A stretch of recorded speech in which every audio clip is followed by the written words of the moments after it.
YouTube link ಹಾಕಿದೆ.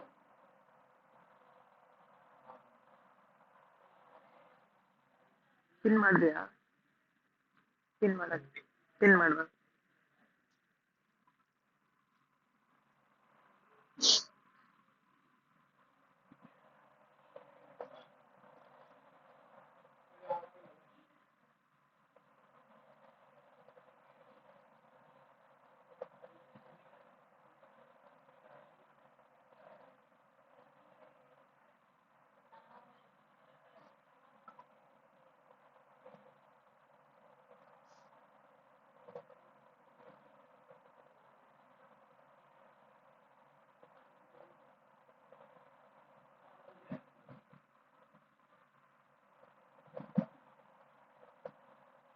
Hello. ಹಾಕಿಲ್ಲ.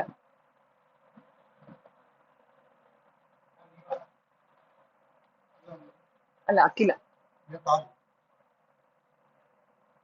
ಆಯ್ತು.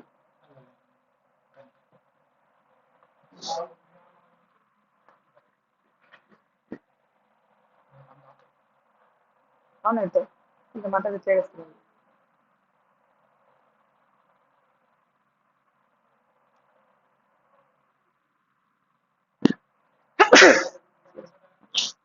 ಆಗೈತೆ. Hello. ಅಕ್ಕಿಲ್ಲ ಮಾತಾಡ್ತೀನಿ.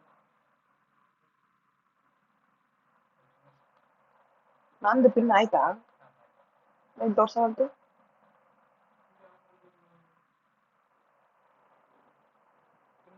ಪಿನ್ ಬರ್ಲಿಲ್ಲ ಅವಾಗ ನಿನಗೆ.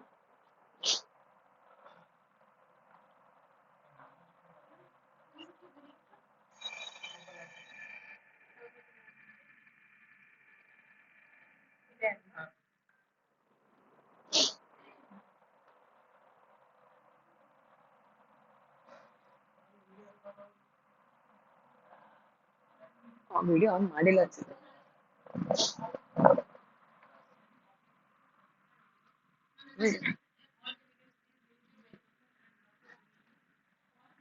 ಕಾಣಿಲ್ಲ ಮ್ಯಾಮ್.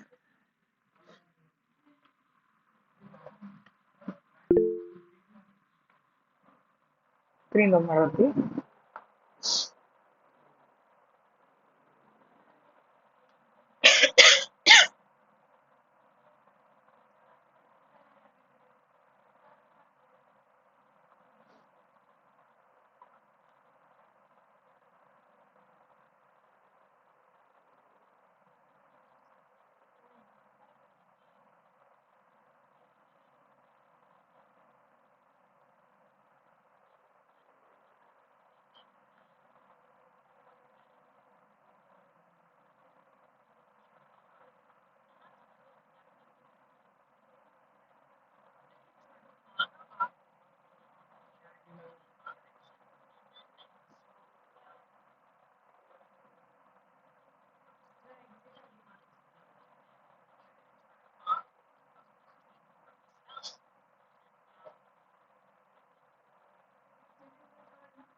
ಇದ್ರಾಗ ಇಲ್ಲಲ್ಲೋ. ಬುಕ್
ಸಿಎಂಇ ಬುಕ್ ಇಲ್ಲ ಇಲ್ಲಿ.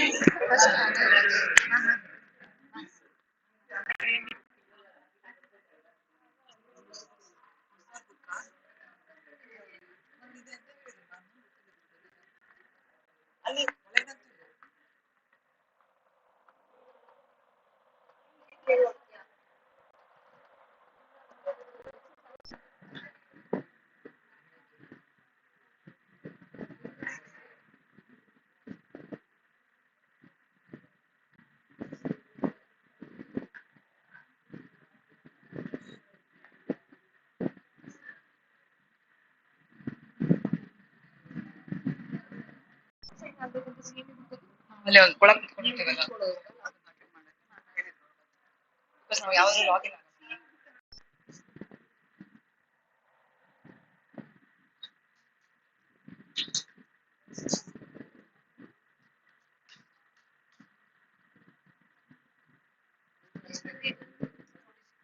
ಹಾ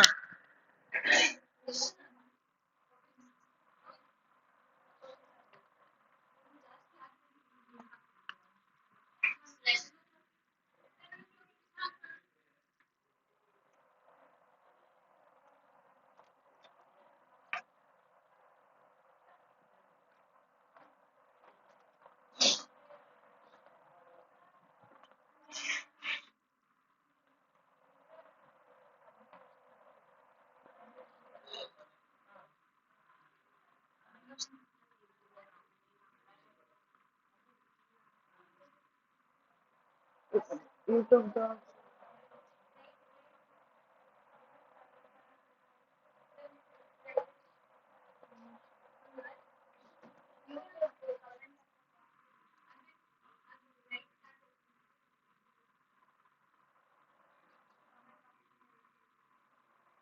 ಎಲ್ಲಿ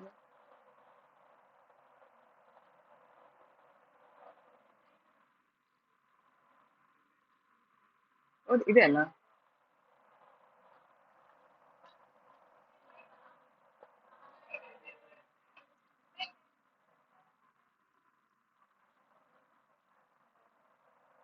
ಲೈವ್ ಚಾಟ್ ಓಪನ್ ಇದೆ ಇದೆ.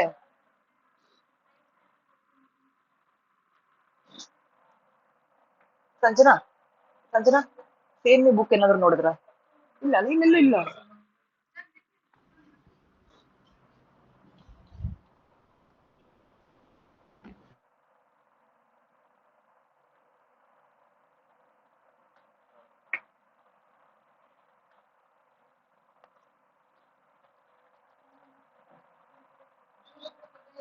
ಹ್ಮ್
ಕಮೆಂಟ್ ಹಾಕೋ ನೋಡು.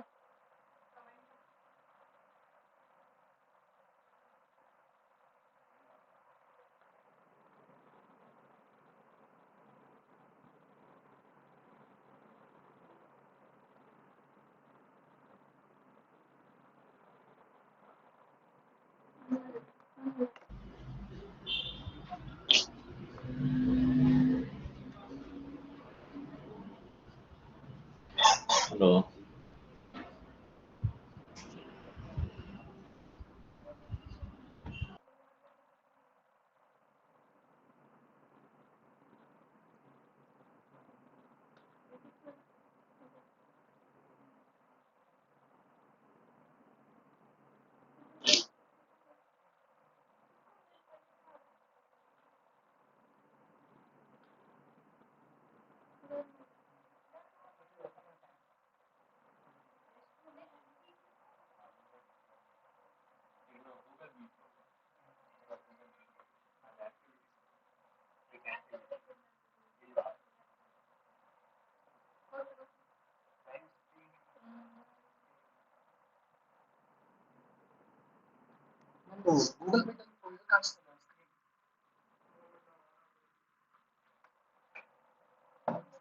ನಾನು ಓಪನ್ ಮಾಡಲ್ಲ.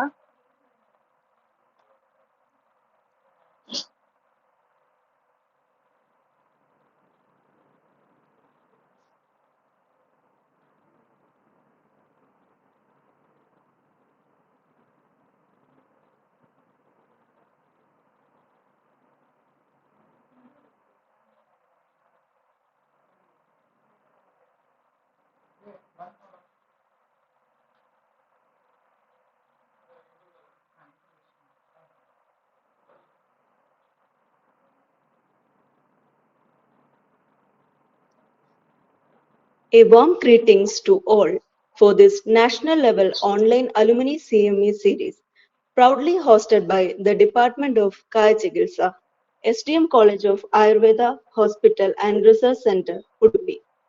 Our college, established in 1958, and the Postgraduate Center, established in 1999, has a proud and rich legacy of shaping generations. Since the graduation of our very first batch of UG alumni in 1963 and postgraduate alumni since 25 years, we have witnessed our graduates rise to remarkable heights, not just at the national level, but on global platforms as well. These achievements are a true reflection of their dedication, perseverance, and the strong academic foundation they received from our institution. It's inspiring to see how the values, skills, and experiences built within these walls have translated into such impactful careers across the world. Today, we are proud to act as a bridge, a medium that connects our esteemed alumni with one another. This CME series is a step forward, this strengthening that connection. Through this initiative, we aim to foster knowledge exchange, celebrate the journeys of our alumni, and create learning opportunities for all participants. We are honored to have you all here, and we are excited for the discussions, insights, and inspiration that lie ahead. To begin this auspicious occasion on a positive and spiritual note, I now invite Dr. Lokeshwari and team to lead us in the invocation.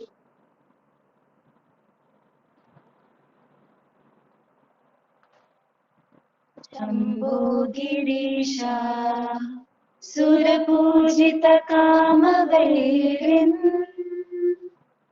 Gourish Shankara Maheshwar विश्वहेतु Shambho Girisha सुरपूजितकामवैरिन् Gourish Shankara Maheshwar विश्वहेतु धर्मस्थलेषु सकलेषु अयोध्ये Shri Manjunath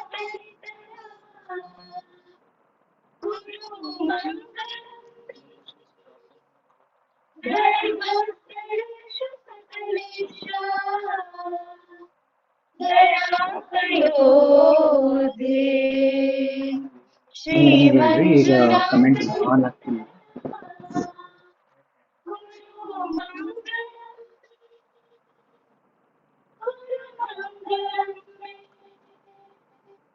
Guru Mangalam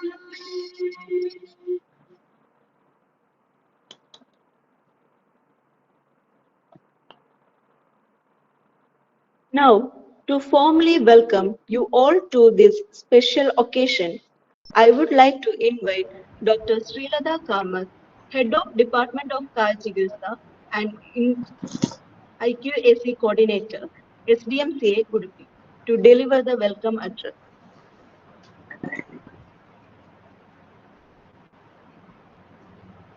Good morning, everyone. STM College of Ayurveda Hospital and Research Center proudly says, our alumni are pride. We say this statement as our institution has the history of 70 years in undergraduation and 25 years in post-graduation, with a huge strength of alumni crowds shining brightly all over the globe as entrepreneurs, administrators, academicians, practitioners, researchers, and in different identifiable positions.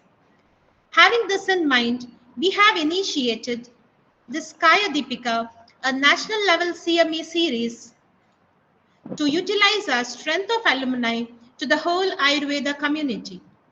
On the occasion of the inaugural session of Kaya Deepika series, firstly, I would like to respectfully welcome today's guest speaker, Dr. Veeraj Praveen, alumni of our institution at both undergraduate and postgraduate courses, having an academic and clinical experience in Yenapoya Institute to the national level alumni CME series Kaya Deepika. I warmly welcome the president of today's webinar, Dr. Nagarajas, Medical Superintendent and HOD of Department of Roganidana, STM Ayurveda Hospital, Udupi.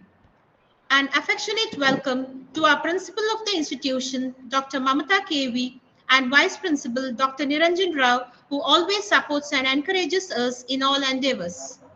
I heartily welcome Dr. Shashidhar Kaje, President of Alumni Association, SGM College of Ayurveda and Hospital Udupi. Also greet Dr. Sandeep Sanil, Treasurer of Alumni Association, who was with us and released the flyer of Kaya Deepika series on Saturday, 16th July. I bid a note of welcome to deans, all HODs and staffs of this institution who are attending this event. Network. A loving welcome to all the alumni who are attending the event from different far-off places from all states and even abroad. A huge welcome to all the physicians, faculties, and students from different institutions who are eagerly a part of the CMA series Kaya Deepika. Warm welcome to you all. Also welcome you to all the future CME series to follow every month in this event of Kaya Deepika. Warm welcome to you all.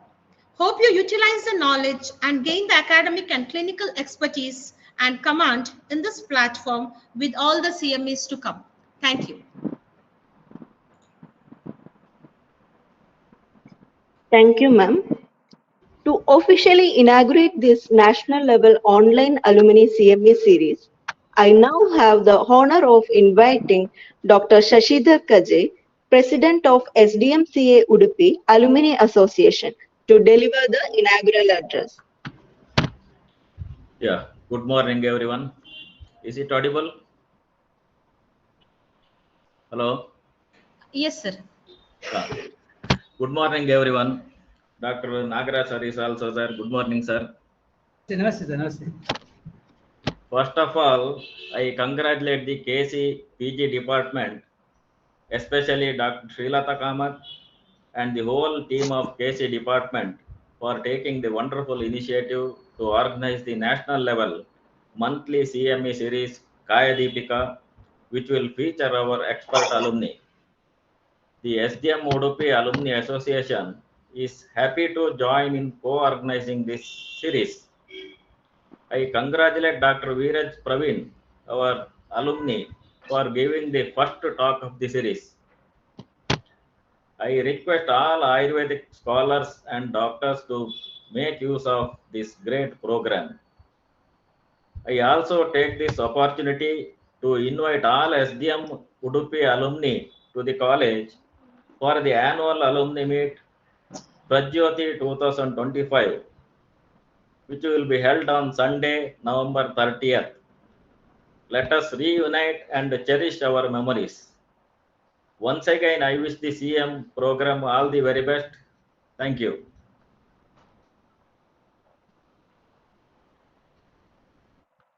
Thank you, sir. Now, it's my privilege to invite Dr. Nagaraj, Medical Superintendent and HOD of Roganidhana Department of the SDM College of Ayurveda and Hospital, Udupi, for presidential address. Good morning, namaste to all.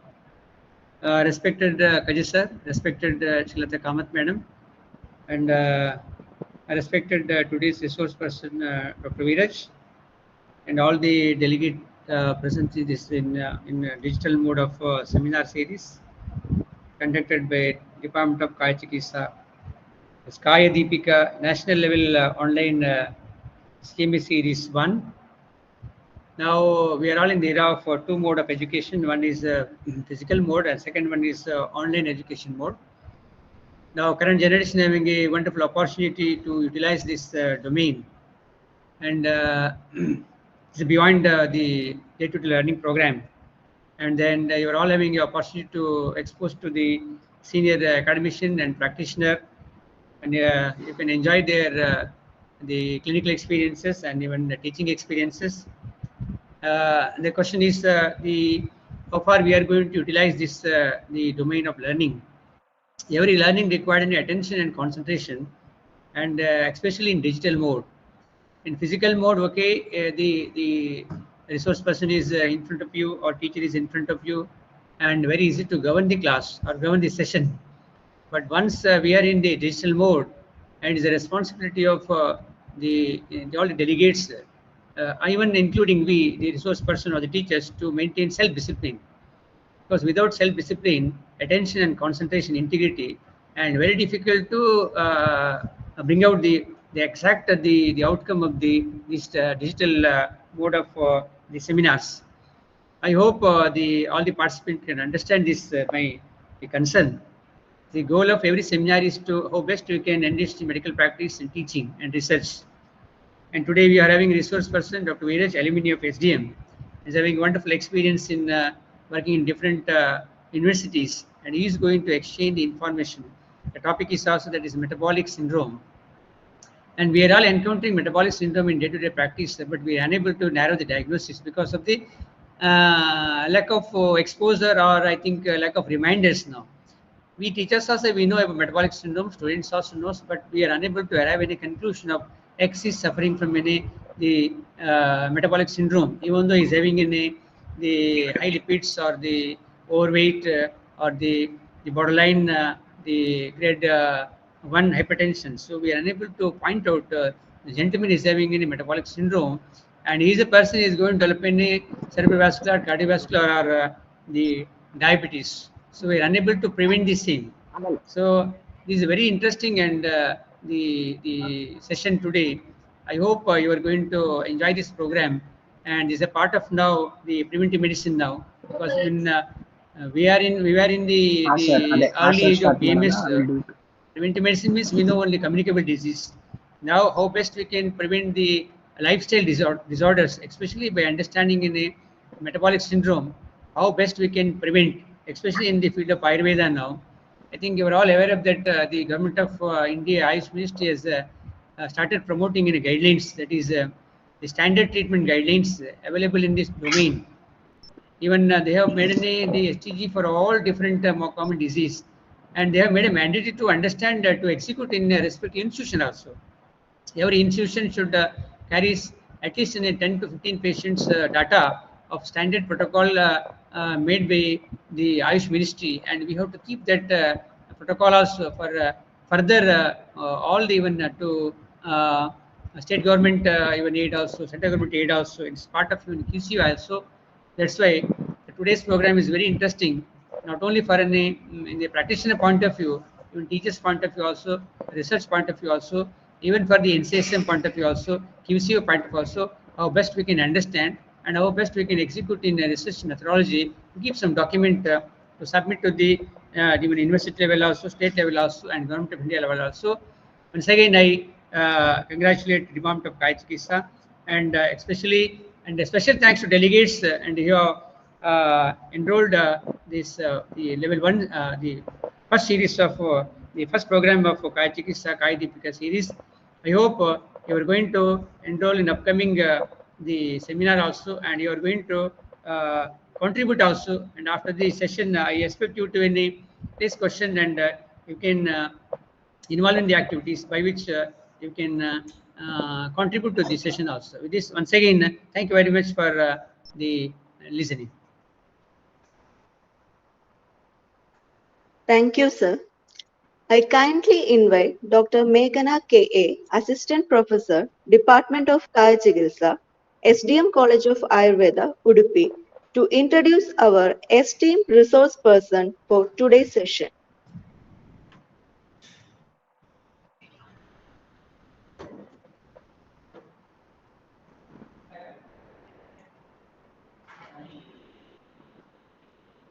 Shri Sharada Gurubhyo Namaha.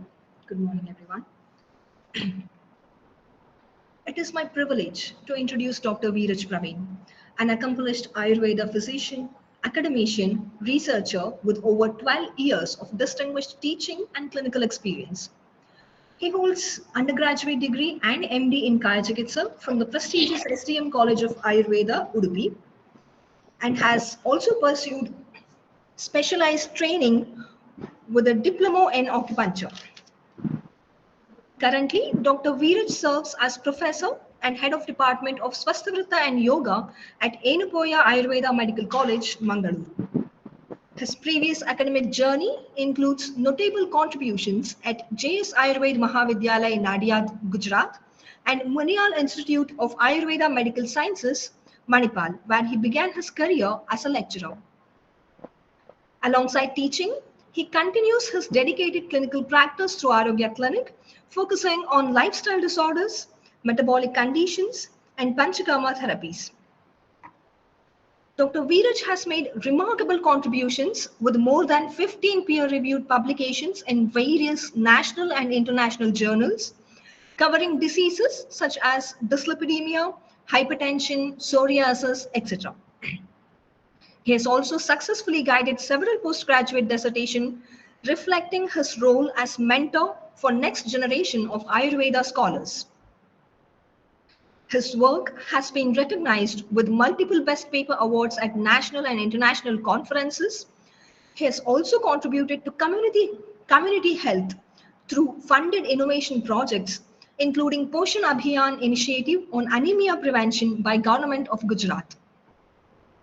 With his blend of clinical acumen, academic leadership, and research orientation, Dr. Veeraj Praveen continues to bridge classical Ayurveda wisdom with modern healthcare challenges. So, we are privileged to have you here with us, and we are eager to listen to you. Thank you, ma'am, for the wonderful introduction. Now, it is my pleasure to invite our esteemed resource person, Dr. Veeraj Praveen sir, to deliver talk on metabolic syndrome and Ayurvedic approach. May I request sir you to take over the session?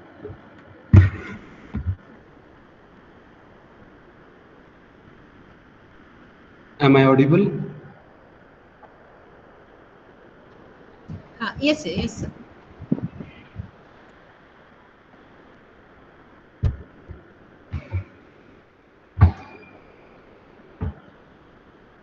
Namaste all. Good morning to everyone. Thank you for that warm welcome, Shilata Madam, Shashidhar Kajay sir, and Dr. Meghana for that elaborated introduction of myself. And I really have no words to say Nagar sir about how he has explained all in the gist of my presentation. I'll be sharing my slide from here.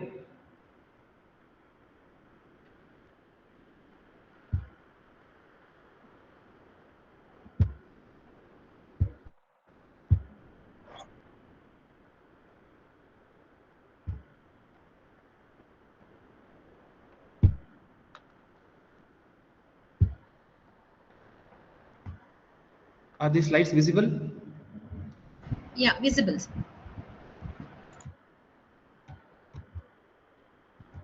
And it is scrolling down, I hope. Yes, yes, perfect. Thank you.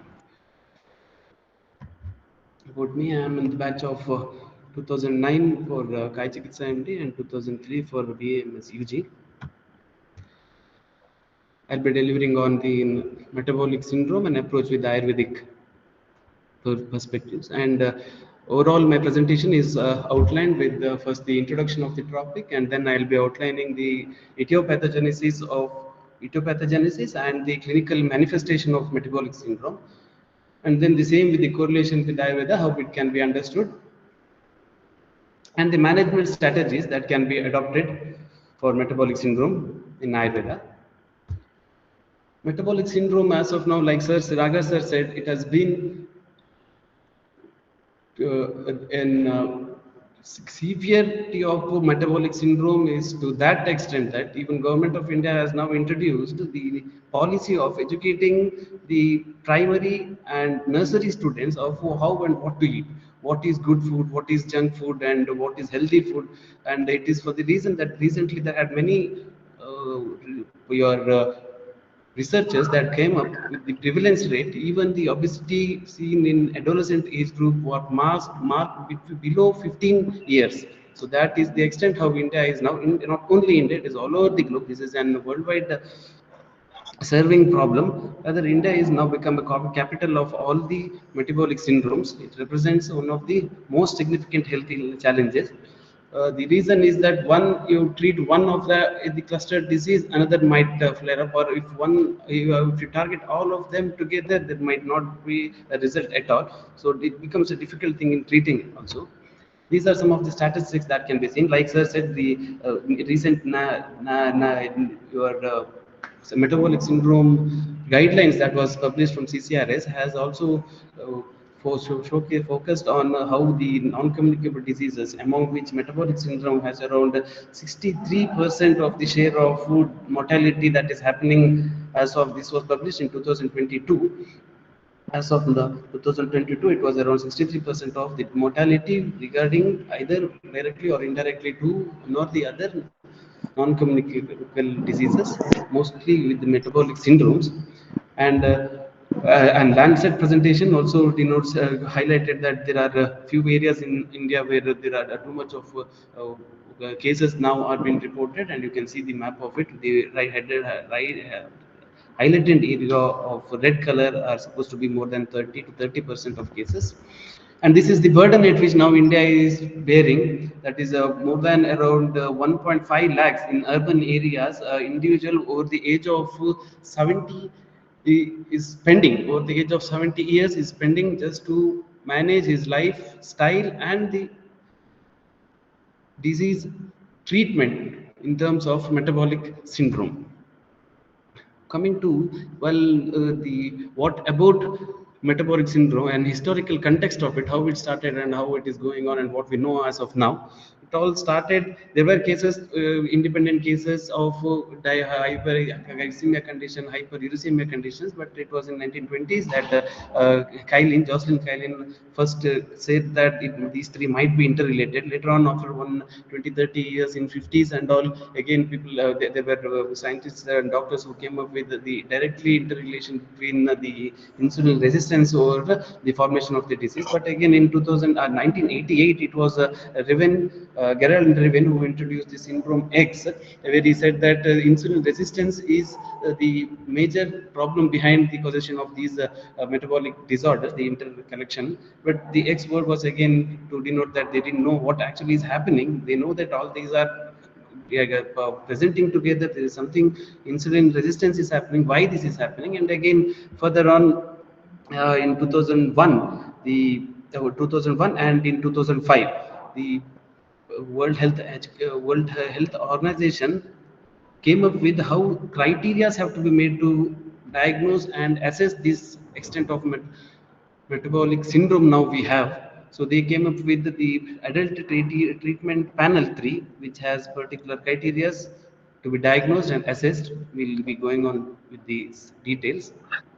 And now, as of now, we know that there is a refined and personal approach.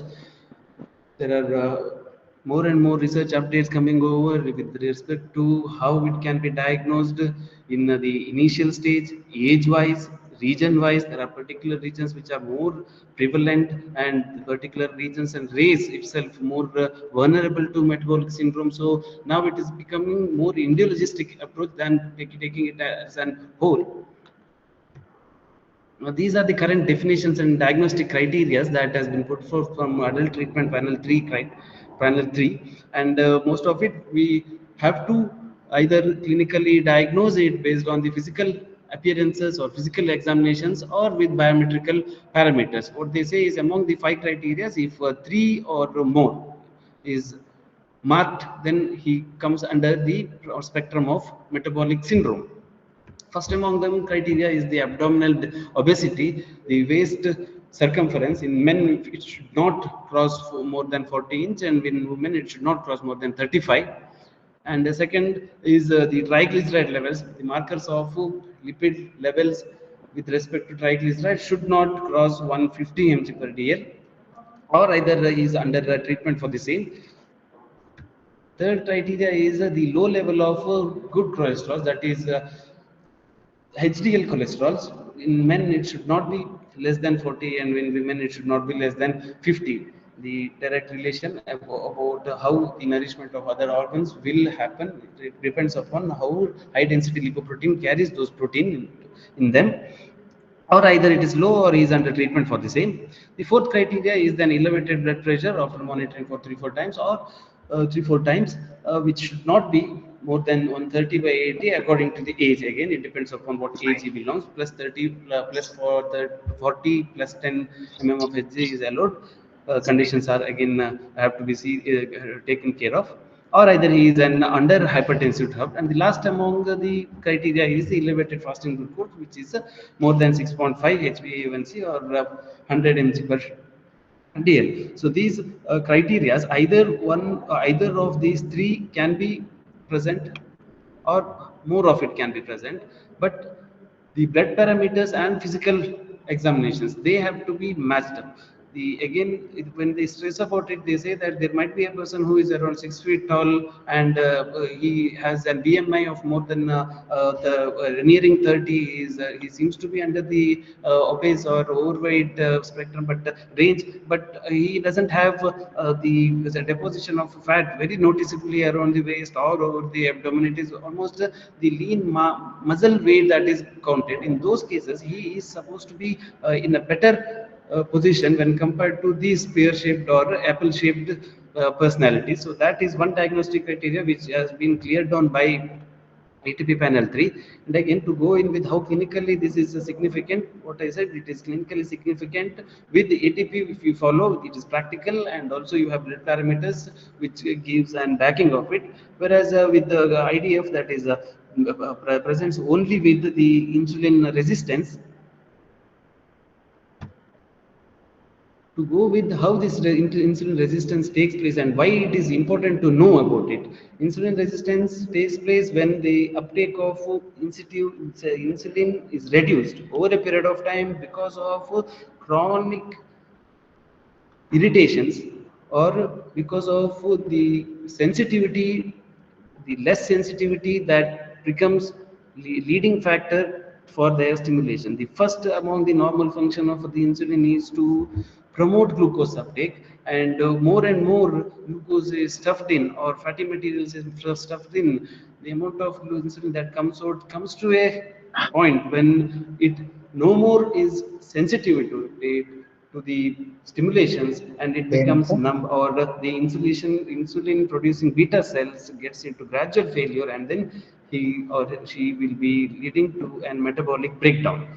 To see it in an whole broad picture, it would be a metabolic web that takes place. The main key hormone players are leptin, which is governing the hunger and appetite centers, adiponectin, which is important for the breakdown of lipids, and then cortisols, that is in a response to how stress, mental or physical stress is taken up by the person. And then to relation to these hormones, the glycemic the glucose uptake and the release of insulin to digest it happens. So once the person starts to intake more and more amount of glycemic content in it, more and more amount of glucose content food, then it happens to be the first stage where there is reduced glucose uptake, and hepatic glucose, there is increased production of hepatic glucose, to an extent that there is an beta cell stress, and then leading to the hyperglycemia condition. This is the first stage usually happens, and after that, same glucose, when it is circulating around in the body, in the circulatory systems, then it tends to start storing up, and then you have hypertriglyceridemia conditions, then that leading to your lipoprotein, low density lipoproteins increased and high density lipoproteins reduced, and that again leading to a presentation of atherosclerosis, where chronic inflammation, because of the chronic inflammation, there is mitochondrial inflammation that takes place, and then there is resistance towards the self-perpetuating cycle, and then that leads to atherosclerosis. As a complication of atherosclerosis, we have hypertension. These might be all together happening at once. It might not be a person will be having diabetes and then he will lead to a dyslipidemia condition. This might not happen. That is the reason why sir in the beginning said that it is difficult to diagnose, difficult to manage, difficult to initially screen even at what stage he is or where he is, what to treat and what not to treat. That is the reason why such as the reason behind it is the pathology that happens in the causation of diseases.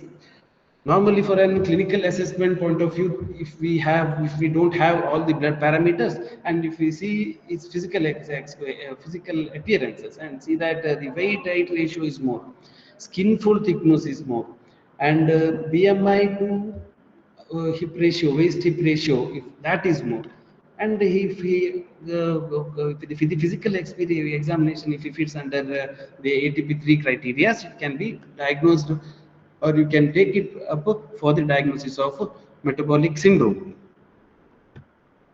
Other than these criteria, there might be some other associated complications. What we get in our clinic might not be directly. They usually bring an lipid profile, and then they will be having a different disease altogether.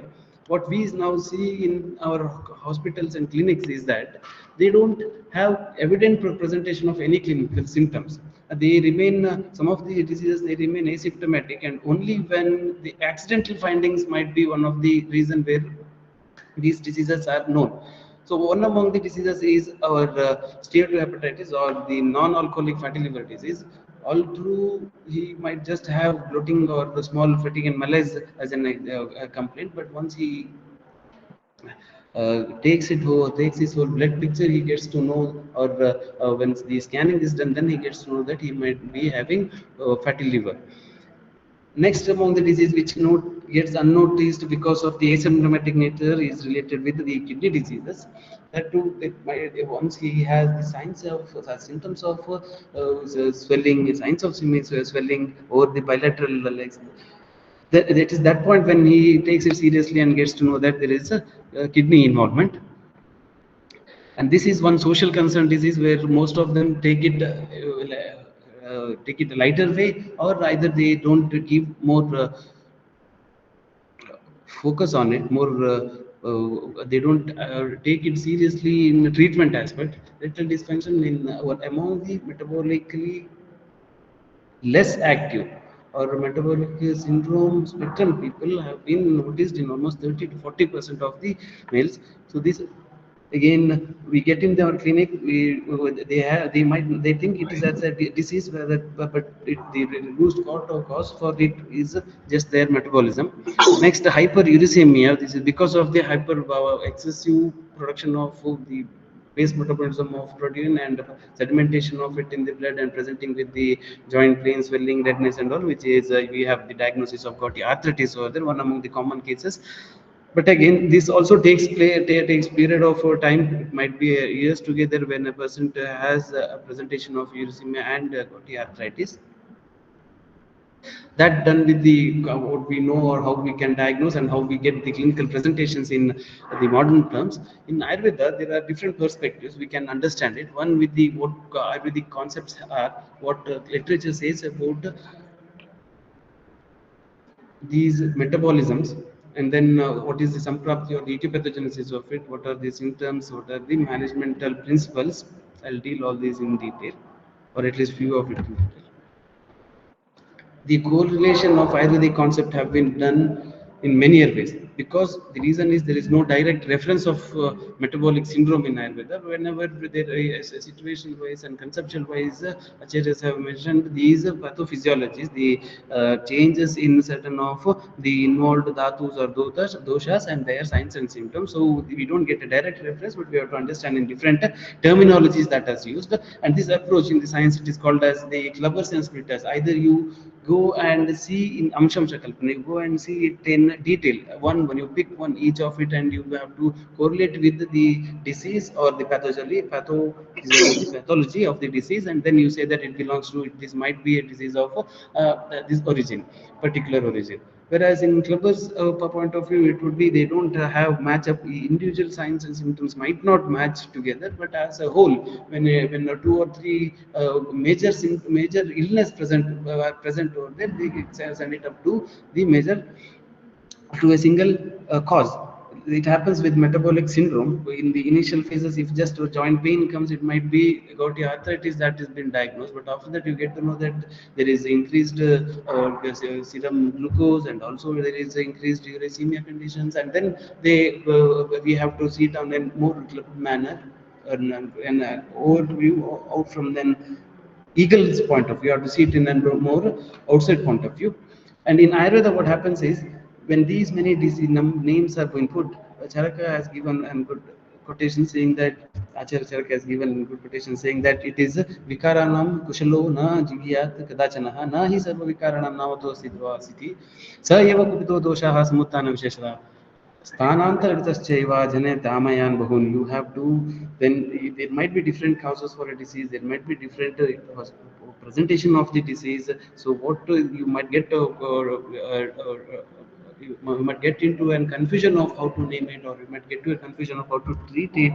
In that case, how you have to go forward is, he says that tasmat vikar prakriti adhishtanantarani cha samuttana visheshasya buddhva karma samacharet. You have to see through what is the basic cause behind it, what is the dosha behind it, and what is the adhisthana, where it is lodged. And then if you treat it, no matter how you name it, the treatment principles will hold good. And such same pathophysiology happens to be presenting in the concepts related with metabolic syndrome in Ayurveda.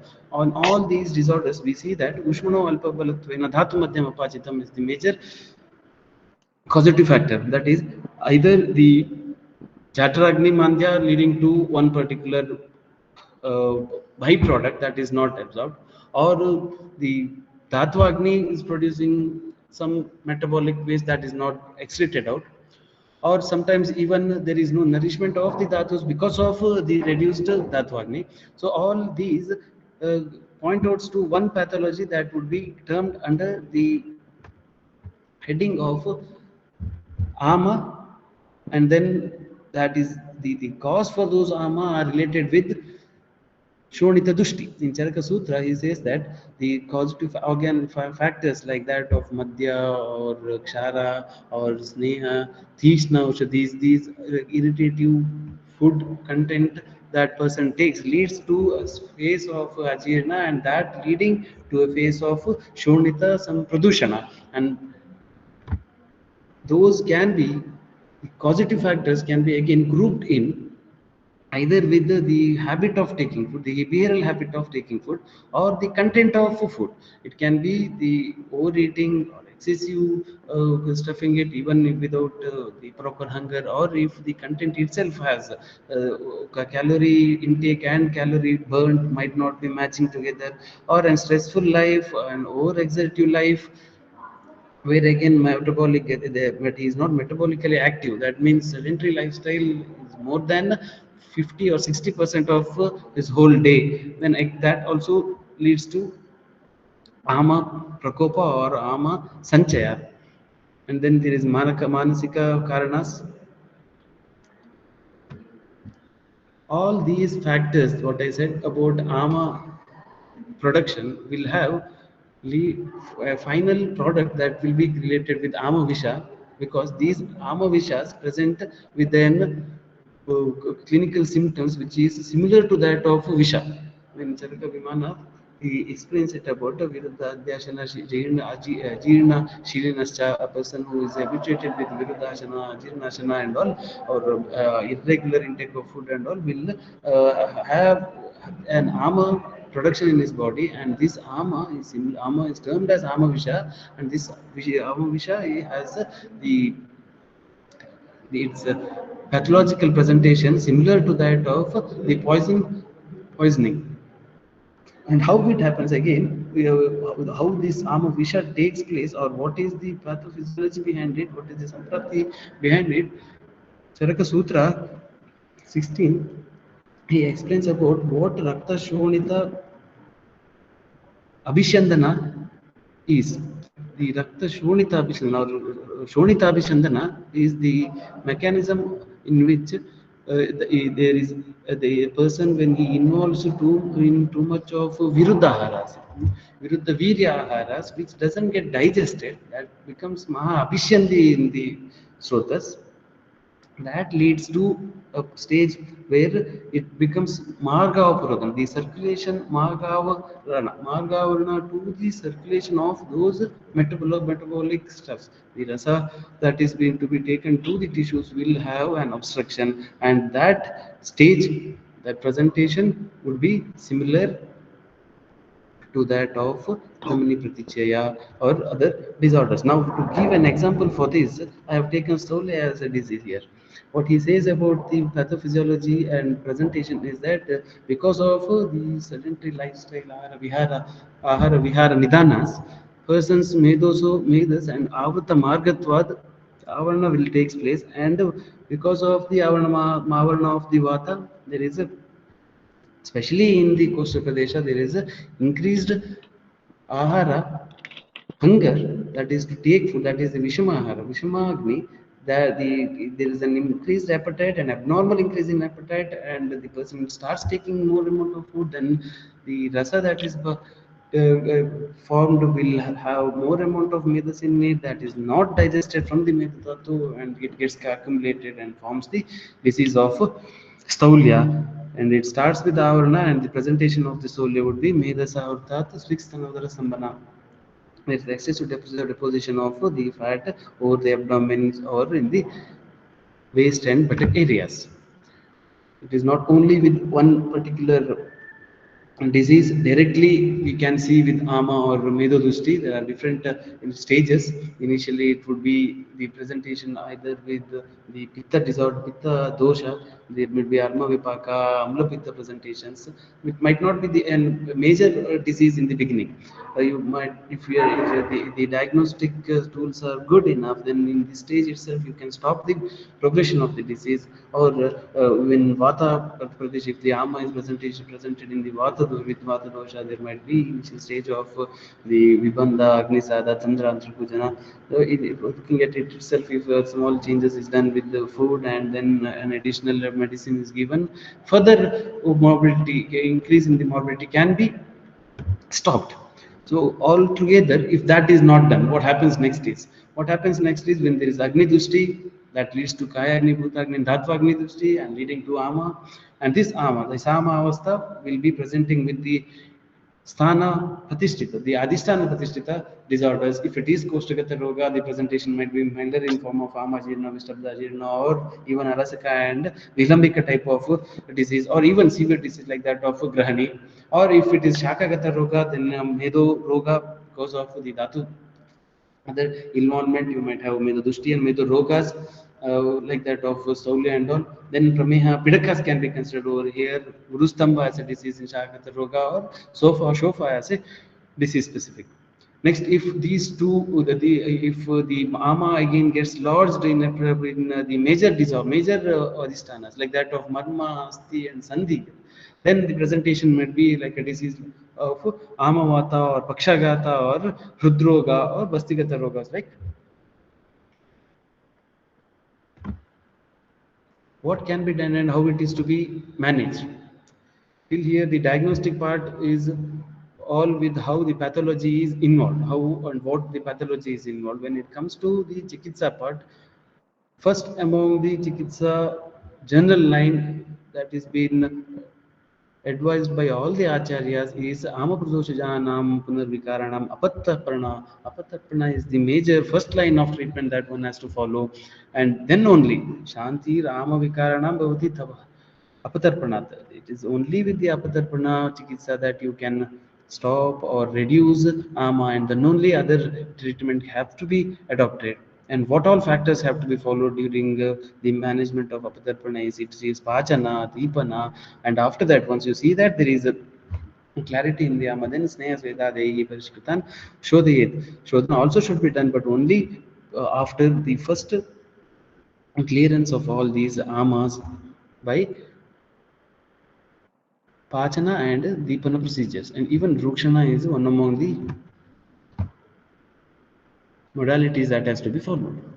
Next, among the Deepana Pachana or the Apatarpana Chikitsas, we have Langana is the first line of treatment that is being told in all the Ama Vikaras. Langanam, Brahmanam, Kali, Rukshanam, Snehanastata, Svedana, Stambana, Chaivajani, Yasa, Vai Vishak. When he says about Shakitupakrama, he says that first it is Langana that has to be followed, and then if you see that it doesn't have a proper channel or a proper there is no nirama also, then you can also adopt Rukshana as a treatment. दोषाः कदाचित् कुप्यन्ते जितालङ्घनपाचने जिता संशोधने हेतु न तेषां पुनरुद्भवः. The first line of treatment should be with Langana and Pachana. Then only if you administer Shodhana, the disease might not again flare up, or there might not be an recurrence of the disease. All of a sudden, without the proper assessing of these malas or these mala accumulated ama in the body, if any Shodhana is done, that again will lead to an different kind of complicated stage. What Acharya says is first see that this disease comes under what stage of the illness, and if it is that is the Agni Deepana should be done, and if there is Amapachana which has to be adopted, then take time, do that. When he goes on saying about how much and what he has to do and what is the extent it can be done. Moola Bhuta, where he says about the doshas, and doshas might be in a minute of its vitiation, and you find that dosha for these to reduce, you give your Deepana and Pachana, and temporarily it can be reduced. It is only Shodhana that will clear off the major, the underrelated major cause of the disease. But initially, when the administration of these Deepana and Pachana will help in managing major of the disease progression. The first line of treatment always should be the Deepana, and after that Shodhana. What we follow in our obesity clinic, we have one specialized obesity clinic in our hospital over here, and what we follow over here is we usually get all the metabolic disease syndrome diseases, and among them we target more with the diseases related to the obesity spectrum, and also some related to the dyslipidemia conditions. What we follow over here is a counseling after a thorough history taking and then examination. And then this is one among the major part of the treatment, because any patient who is under the behavioral influence or a disease which has behavioral changes involved, you just a medicine and your prescription for 30 days or 15 2 months will not have anything good result. We need to tell him what the disease is. In case of metabolic syndrome, we actually more than ever making aware, we try to even explain about the complicated stages that he can end up with, and that that will have a major impact upon what other medicines we are major medicines or treatment we will be planning to do, because if your patient doesn't know how much the severity of the disease is, he won't take it seriously. He might just this is more about an cosmetic change for him. He might think that it is just a demographic change of what I have. I might be not looking good in my clothes, so I'll try to reduce my weight. I'll try to fit into some size. But if it doesn't happen, he might stop it. He only thinks, or he or she only thinks in terms of looking good. But actually, this is not the case. We here tell the patients about what will happen if the same condition continues. How other metabolic diseases can be a part of a complication of the same pathology. So this part, the counseling part, I think is the major one, major role in managing many of the metabolic syndromes. The root cause is because you need to change the behavior of the person, the lifestyle changes. Second, we have we start with the Deepana and Pachana drugs, and then with the Rukshana therapies, and after that, if it is in OP basis, then same it is same things. Therapies might be just advised for them for their in their next visit, but after that we start with Shamana Aushadhis, again starting with first Deepana Pachana and then with the disease specific. And if we find that there is proper pachana of the doshas, if it is nirama avastha, then we advise him to get an kramata shodhana.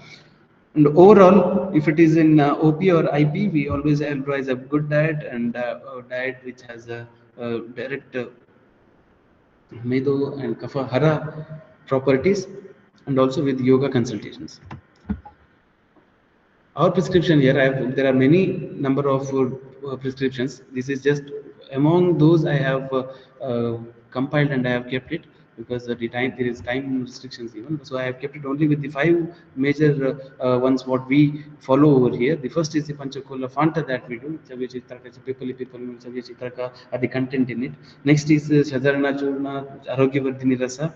These 3 acts as Deepana, Pachana of the ama, and the next among the 2 are the Rukshana Chikitsa, Avarnara Chikitsa, Udvartana and Dhanyamladhara. There should be a note on Rukshana because we have good amount of results that we get for these Sanchita doshas. Even after 1 or 2 days of Udvartana, patients they explain those change in their quality of life, rather than the complete relief from all the signs and symptoms. They change they explain their quality of life that has been changed.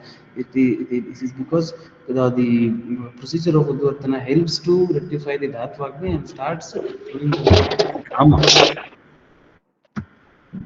And once there is Nirama dosha avastha, then the chikitsa is related with the Shodhana. Either you have to opt for Kramata Shodhana with Vimana, Virechana, or you can also go for Lekan Basti. I have the experience of giving Vamana, Virechana to my patients. I'm not too much of, I'm not expertized with too much of Basti or other Shodhana chikitsas. With Vamana and Virechana, I have seen that when opted for Murtita Krita and Gulitita Kritas, triglyceride among all the amas with the Jonathan, it is the lipid profile. What if I consider it as the most common mesothelioma that has been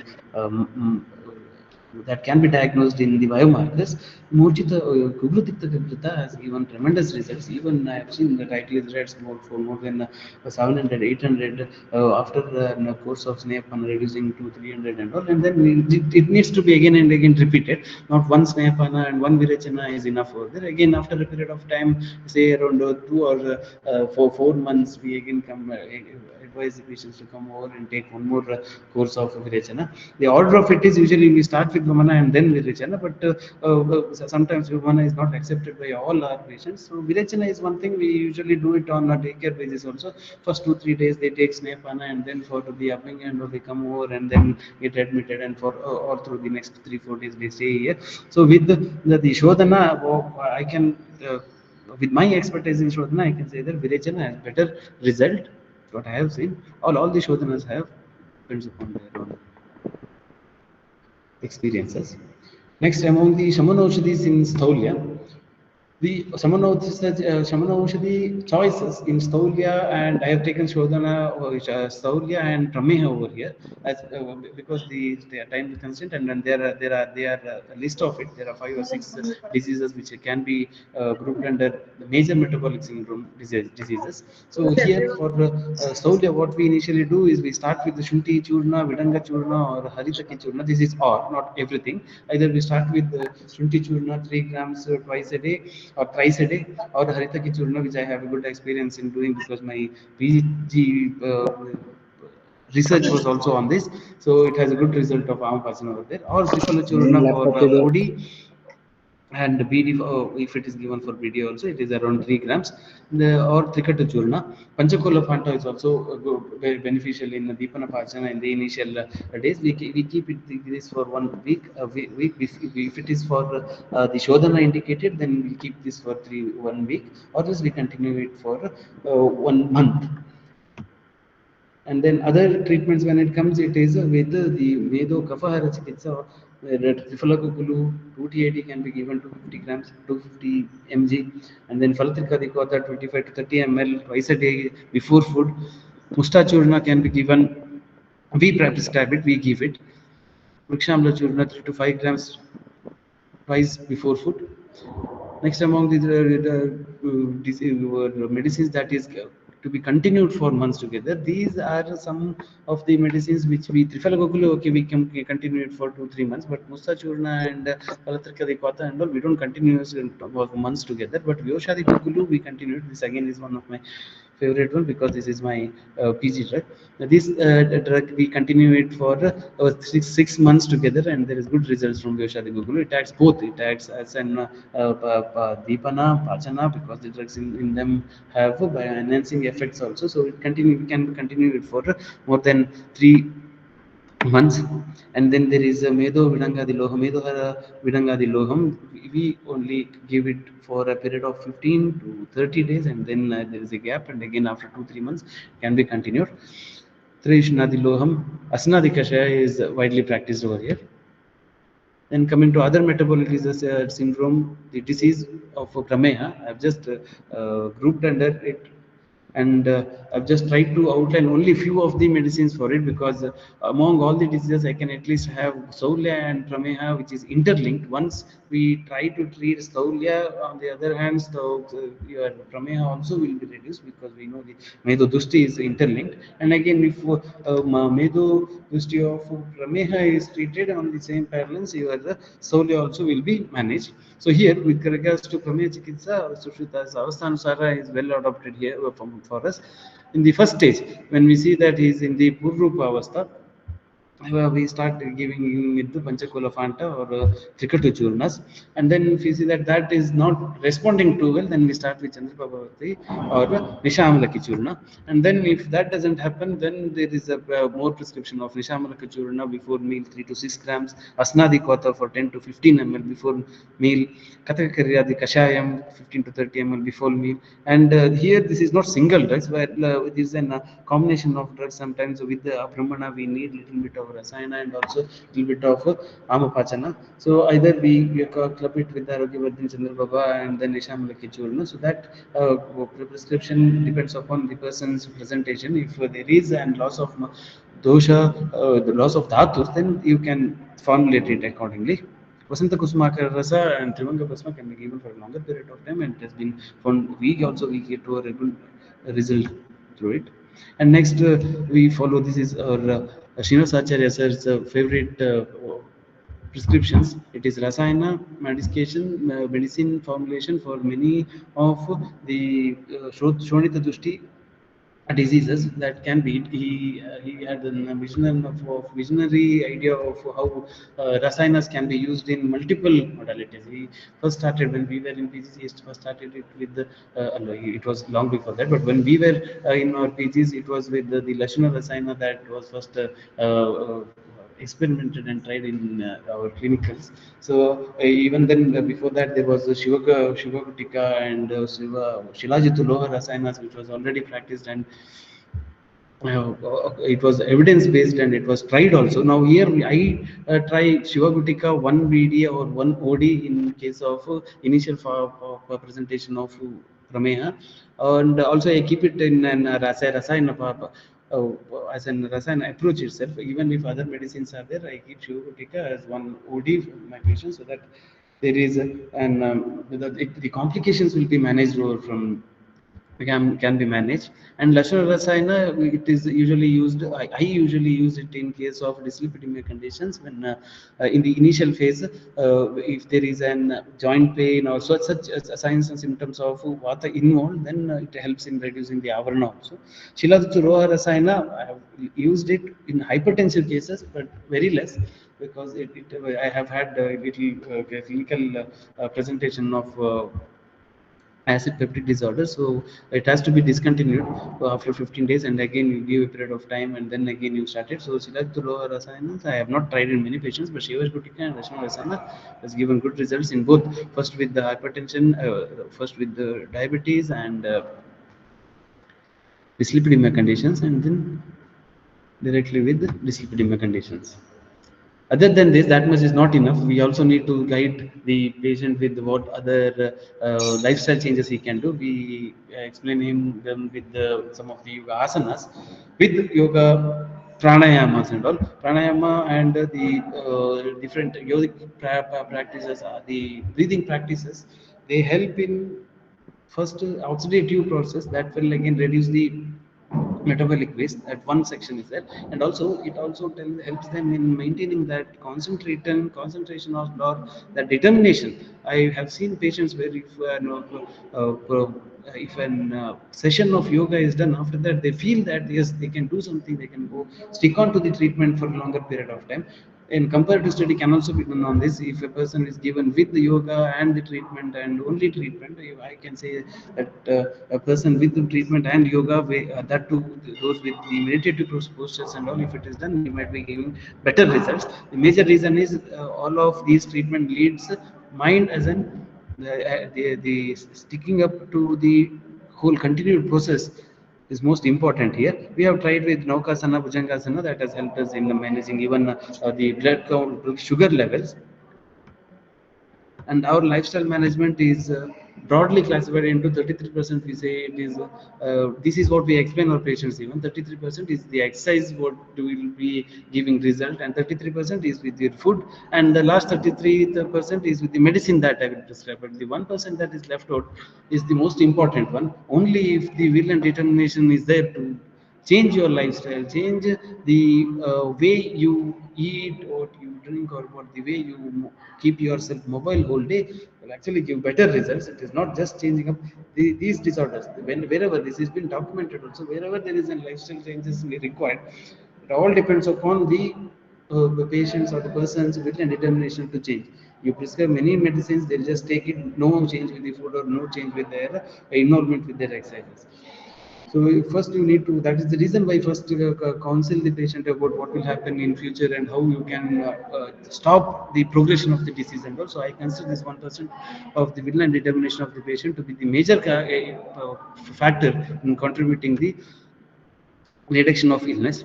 And while explaining the exercise also, while advising the explain, we go with the BMI and BMR evaluations. The BMR to the food what is now he is taking, and the output he is doing, and how his BMI is responding to it. And it has been also said in Charaka that ahara matra punar agni balapekshan. What is this agni? It depends. The matra also depends upon person to person, and the person's if one person has a particular type of a particular quantity of food can burn for an hour, it might not be possible for other person to stay long for even half an hour. So that depends upon one person to person.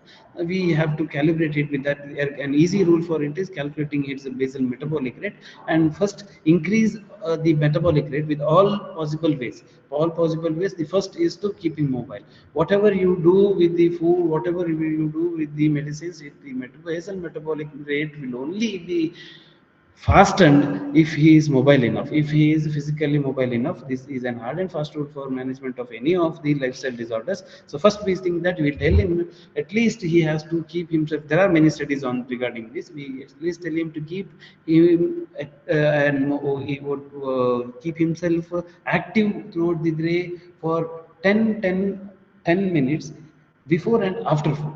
That is, before having food he has to at least have not jogging or too much of physical exertion, but at least a warm walk for 10 minutes, slight walk for 1 minute, have food, and again then walk for 10 minutes.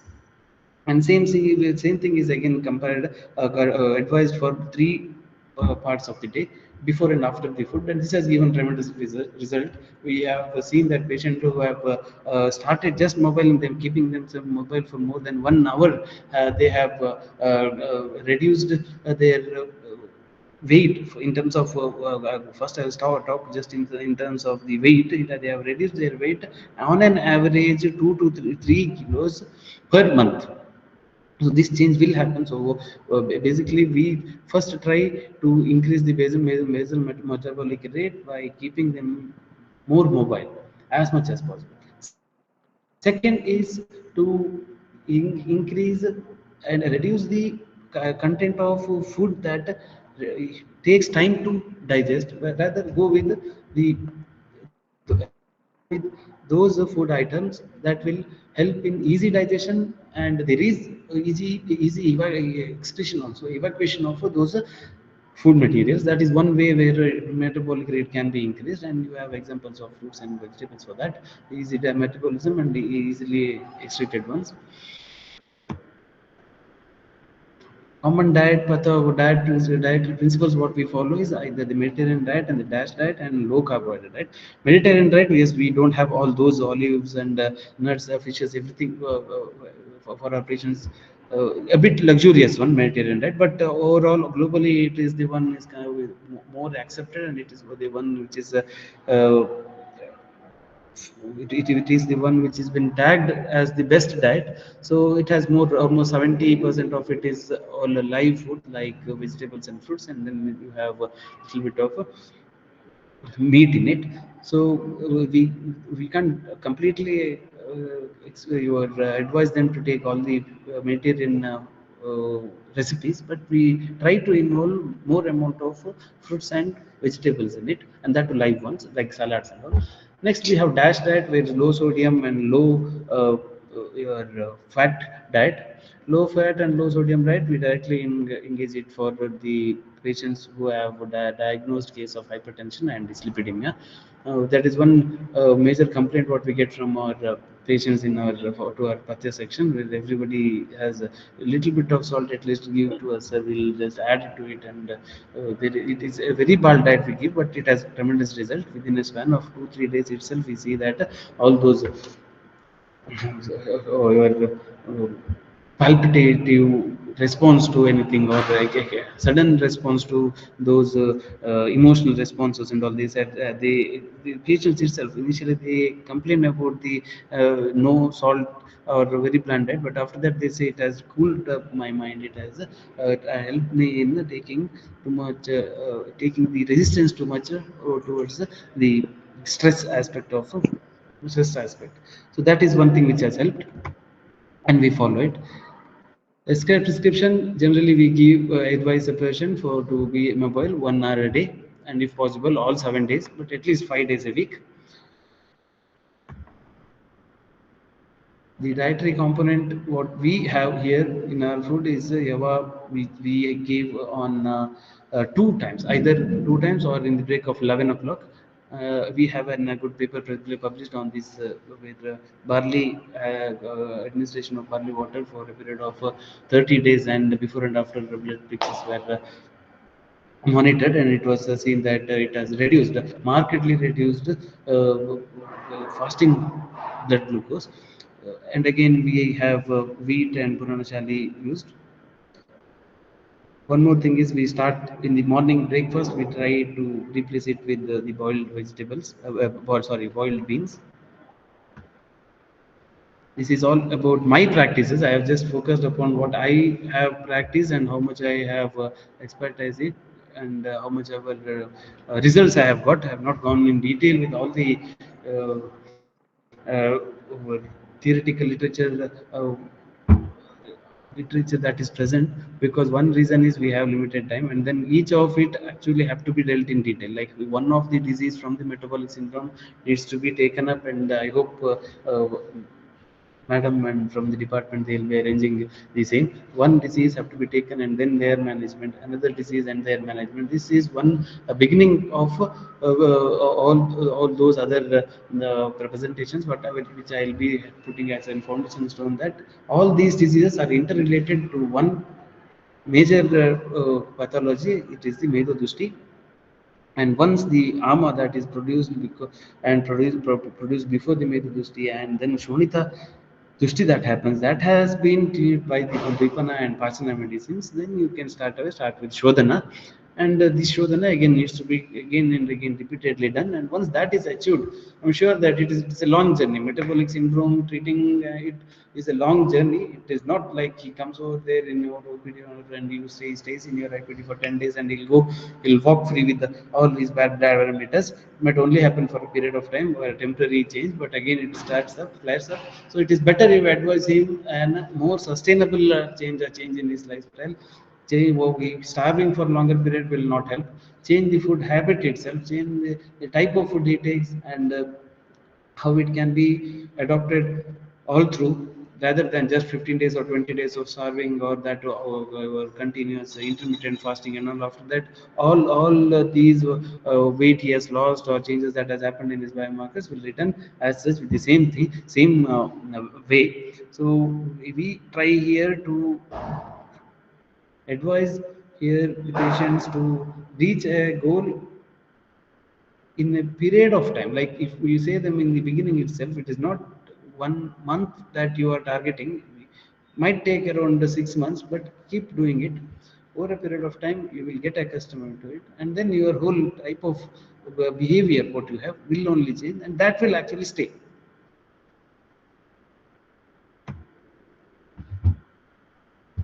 By this I finish my presentation. If there are any questions. Thank you, sir.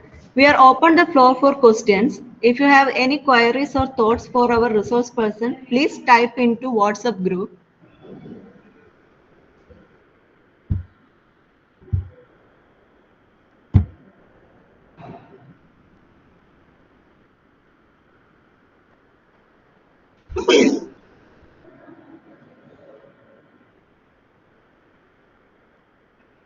Hello, sir. There is one question. Management in case of obesity that is induced by prolonged steroid use.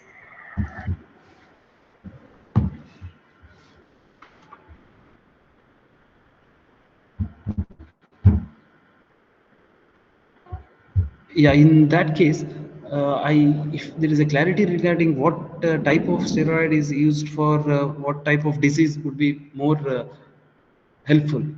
Like if it is an underlying disease of autoimmune disease where they have given steroids and then he has increased weight, or if there's a clarity from the questionnaire about that, it would be good. Otherwise, I'll just take this as generalized question that there was an autoimmune disease or there was a serious illness behind, and for that person has taken corticosteroids or any type of steroids for a longer period of time, and that has increased his weight.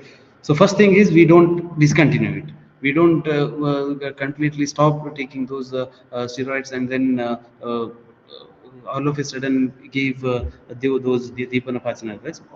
Hand in hand, we start with the Deepana drugs.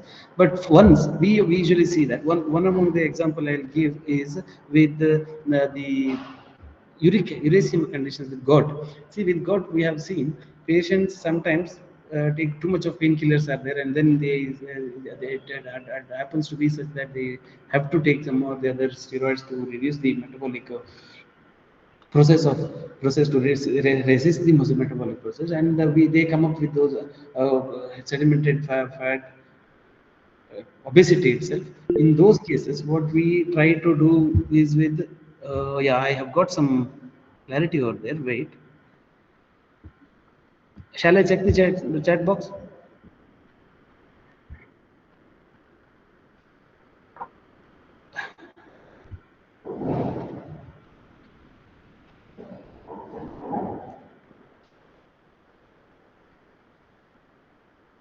Okay, first I'll finish the part what about the steroid and how it can be managed. As of now, what we have the case which I was discussing about was about the gouty arthritis person who had obesity, and that was one of the reason for this obesity was due to and prolonged steroid use, and in that case we had to continue it for a period of time, and then we started our deepanapachana drugs. Only after that we saw that there was a reduction in the uric acid content, and then slowly waning off those steroids, and then we have it takes time. It has took around 6 months to 1 year for us to just slowly reduce the content of steroids, but it happens if you all of a sudden stopping of those steroids are not recommended. It happens for a slowly waning, and waning of those steroid practice can be done.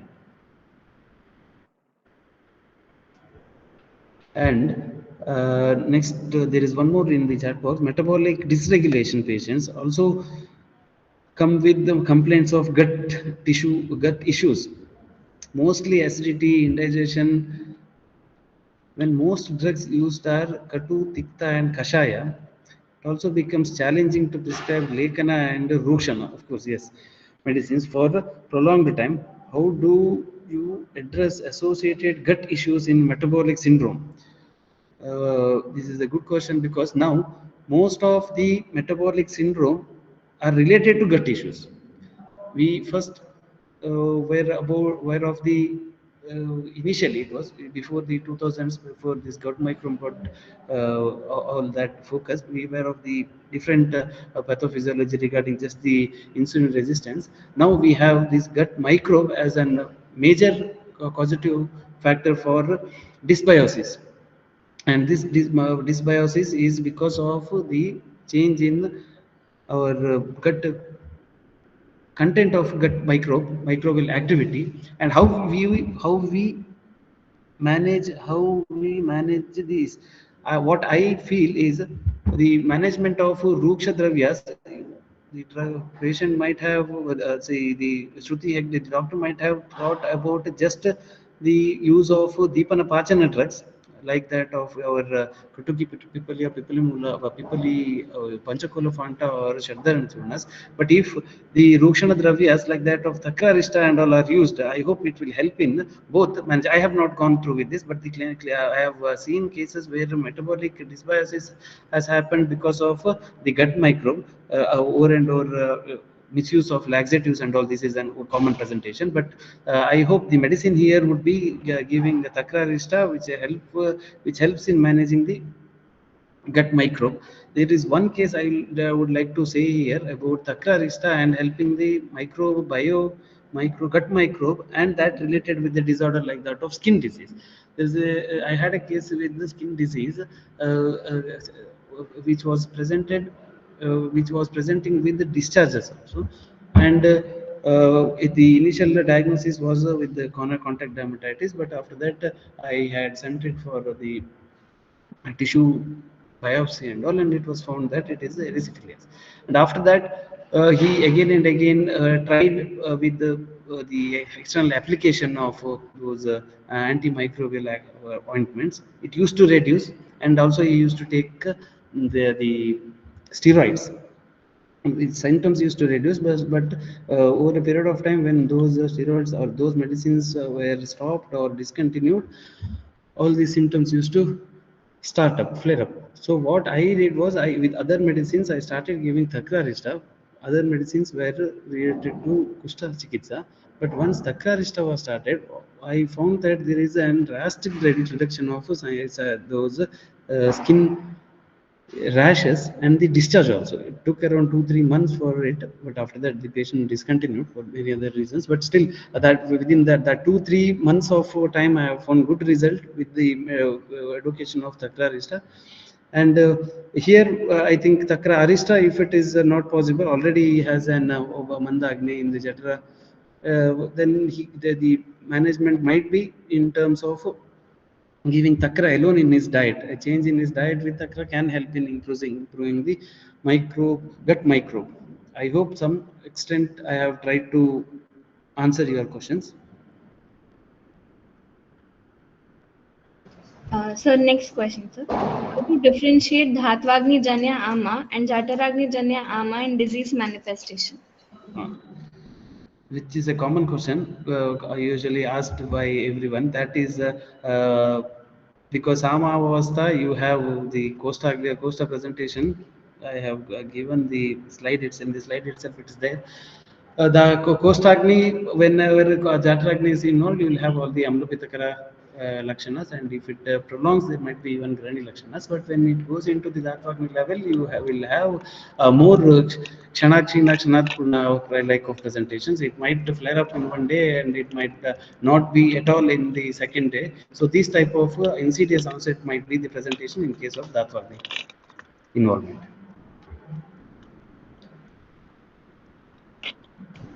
So, next question. You mentioned the use of foods that are light for digestion, but the principle of Staule Chikitsa advocates the use of Guru Atarpana. Could you clarify this approach? Yes.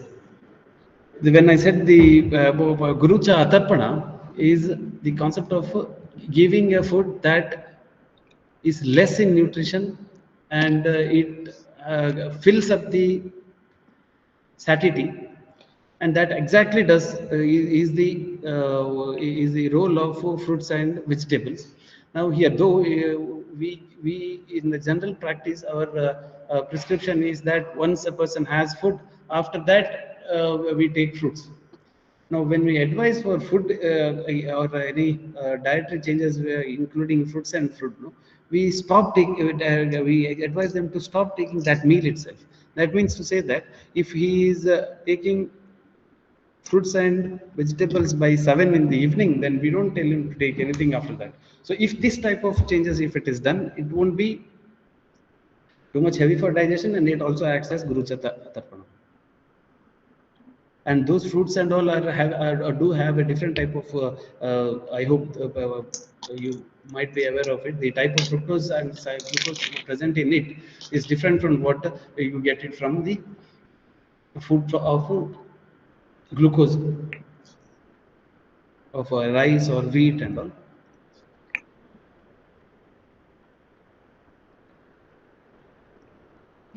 Next question, sir. Approach in hypertension.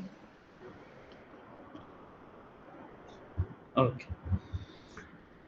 With hypertension, what I have clinical expertise in, we have two type of people coming over. One who are essential hypertensive ones, the newly diagnosed ones. The complaints that they come up with, they say that they have a small headache and something as if there is a turban put over, and I feel sometimes as if there is blackouts. Until then, it is not diagnosed. Mid-age 50s or 40s, now even in the 40s and all, we get patients who say there is blackouts and I feel dizzy. And there are a few reasons for it. Even if he is anemic or if there is a sugar, also same presentation might be there. And when that type of person comes to us, we check the blood pressure, and then the common rule is you have to do the monitoring for 2 to 3 times. First time when he comes, I just say him to reduce the intake of too much intake of salty or fatty items, the DASH diet. And then second time also, so after 1 week, if the same increased blood pressure is there, then we start him with the anulomakas. Then if that doesn't happen, for a week it is tried. After that, on the third week, if he comes, and then if the same type of hypertension. Now when it comes to essential hypertension, you might be knowing age of 40, and if his blood pressure is around 140 or 150, systolic and above less than 100, not more than 100, but less than 100 diastole. If it is there, we can consider it as in the borderline or even diagnosed case. After the first and second week, even in the third week also, if it remains the same, if the medicine doesn't change, then I start initially with the Chandraprabhavati 2 TID, Arogyavardhini 1 TID, and then in the evening with the Anulomana DS, or we have Haritaki tablet at the night as HS, and this has given me good result. Chandraprabha is first initially 1 TID, and after that I have increased it to 2 TID. First thing you have to see that is if it is a newly diagnosed case or the already present secondary type of hypertension, and this is for the newly ones, and I have had good results with this. And the addition of Manasamitravati also has a result. Now if it is a secondary type of hypertension, already he has an antihypertensive drug, and he has been taking it with allopathic medicines, and now from somewhere he has an opinion that Ayurvedic medicine and alternation with the Ayurvedic medicine will help in managing it, or the complications might not happen. And if that type of patient you have, then first thing you have to do is not stop the medicine he has been taking. This is one general wrong notion what we have. All of a sudden we stop the medicines, or there is an practice of stopping the medicine and trying to even the patients want a reversal of these the hypertension and diabetes. If that type of patient comes, it is first to make him aware about the illness and stop.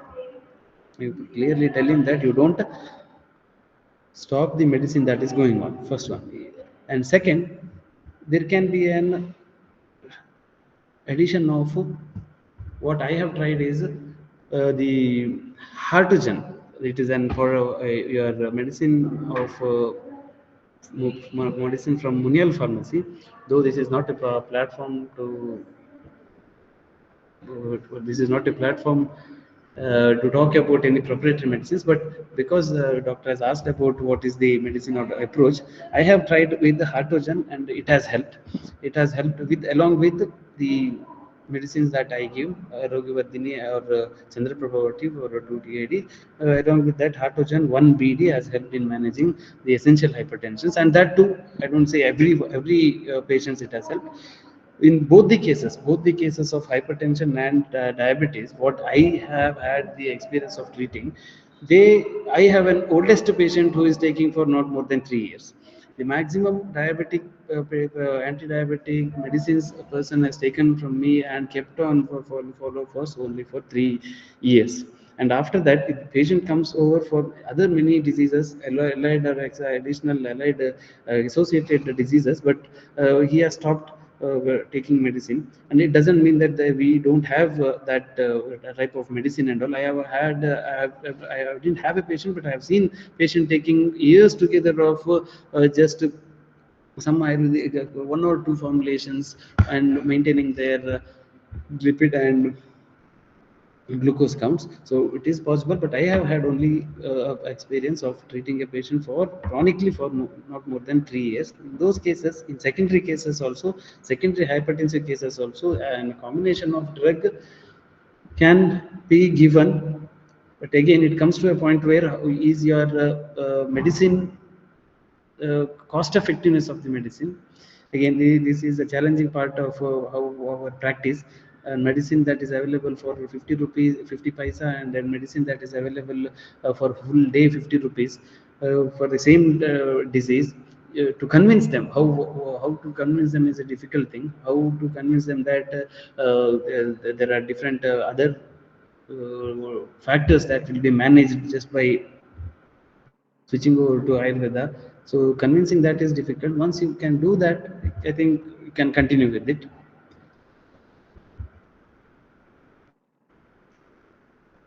Next question, sir. Approach of treatment in case of Krisha Pramehi and type 1 diabetes. No, sorry, doctor, I don't have any experience of treating type 1 diabetes. It is a juvenile type of diabetes. Theoretically, I can say many things, but I have no experience of treating a juvenile diabetes. Sorry. Next question, sir. How hormonal abnormalities like thyrotoxicosis and PCOD or PCOS will affect metabolic syndrome? Major effect. There is a major effect of reduced metabolism and the presentation of the PCOS and thyrotoxicosis. The newest study that has come up is the mitochondrial stress. The mitochondrial stress and that leading to the closure of nutrition towards nutrition and hormones toward inside the nucleus is the present pathophysiology that they explain for PCOD, PCOS, PCOD, and also for thyroid. So we have good amount of results, evidences where once the metabolic rate is increased, or once the amapachana, the drugs that have inserted and the treatment that we have done, where that we have that we have explained, what I have explained, if that is done, just the Rukshana treatment of Udvartana and all that itself has better results on PCOD and thyroid. And again, PCOD and thyroid is also interrelated. Medicines, one thing is medicines, what they have been taking are not stopped all of a sudden, but once the Shodhana, the Padipana Pachana is started and then Shodhana is started, weight, basically first once they reduce the weight, all these comes, all other complication will come under proper regulation.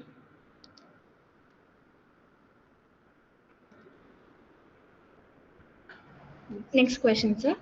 Can you put highlights on approach in metabolic disorders affecting fertility?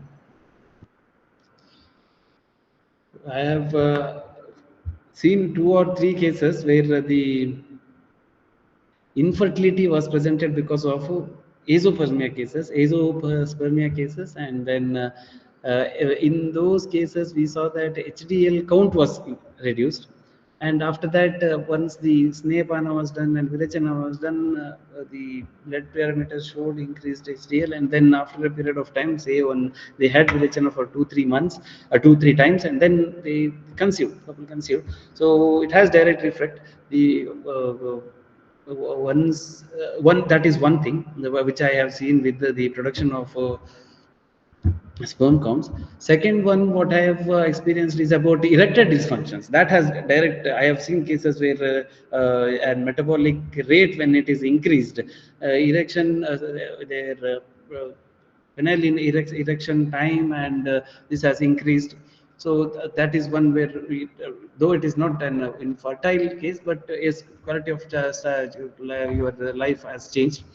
Then with the PCOD related infertility cases, obviously metabolic rate when it is changed, and then when you treat PCOS, ovulation, everything gets regulated and it is treated. I have not treated any PCOS cases with infertility. I have only treated 4-5 cases of infertility for the last 15, 12, 13 years of my clinical experience, and most of them are with the either reduced production of sperm or reduced motility. And in both all of these 3-4 cases, I have tried with the Snehapana, and two of them I have got result. Snehapana Virachana will help. Basically, the your mode of action is that there is a reduced carbohydrate type of digestion to fat digestion, and then you change the metabolic pathway. But after the Virachana, the Snehapana, the Samsajana Krama is one thing that has to be properly monitored. Once the Sansajana Krama is done for 7 days or 15 days, then whole biomic changes takes place, and it has helped. So I can only talk about the 2 cases which I have treated for in case of infertility, but they have given the 4 cases that I have treated. Next question, sir. Can you explain about your understanding and the management of thyroid disorders, hypothyroidism and hyperthyroidism? With hyperthyroidism, the whole point of thyroid metabolism, we have it under the spectrum of Dhatvagni itself. So treating those thyroid disorders, I have not done. Again, I have to admit it. I have not done any treatment related with thyroid. I have done the Virechana for it, and then results are there. But again, the problem is for you give the promoter regular treatment of your Kanchanarabhugulu and Nityananda Rasa for 2-3 months. There might be a little bit of change, and they stop it initially. But again, after that, it starts over 2 to 6 months. Again, there is an recurrence of same TSH and T3. As far as I know, with the stress factors involved in it, you can't completely treat just with medicines. There needs to be a behavioral changes. With theoretical concept, I'm not that very strong with what metabolic changes takes place and with what Dhatu Agni changes will take place.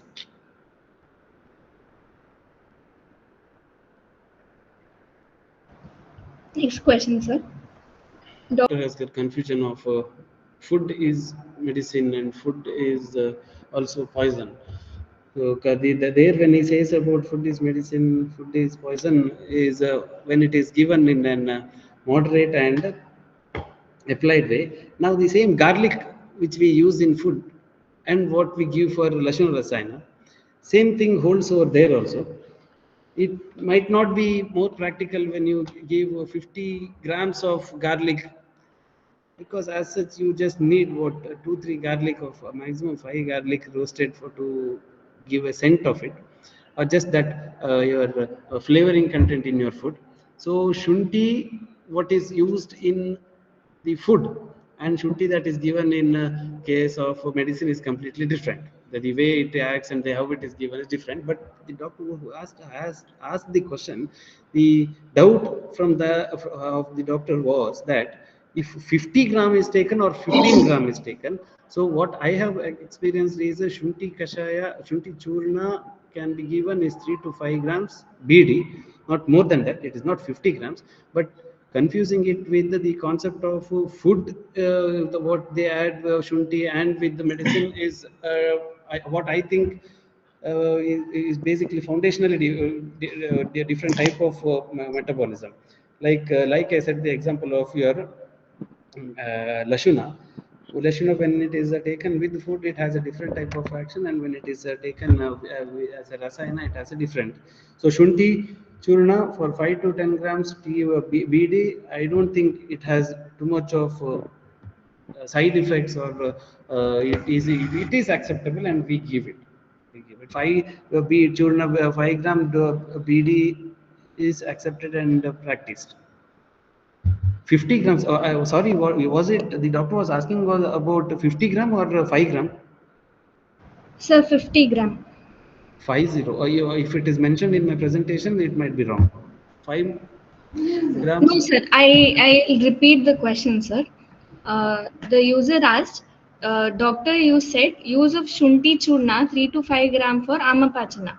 In real, we use raw shunti more than 50 grams in one single paneer butter masala. So practically, does 3 gram work as pachana, or should we change our plan of amapachana? No. I think the paneer butter masala recipe might be have to be changed, or the consumption of whole paneer butter masala. If it is for the whole this thing, it is given for a family. I don't think everything is taken from the single person in the family. It goes in divided dose. So I don't think any problem is there with what the prescription of dosage of 2 to 5 grams is. Next question, sir. A role of Rasayana medicine in metabolic syndrome management. Rasayana medicines, I have 3 medicines which have been practicing, which I have been practicing. One is Lashuna Rasayana, Shivagutika, Shivalo Rasayana, Shigajitu Loha Rasayanas. Among them, with my practice, what I know, even your Chandraprabhavati also acts as a Rasayana Dravya, but we give it an just 2 BD dose continuously.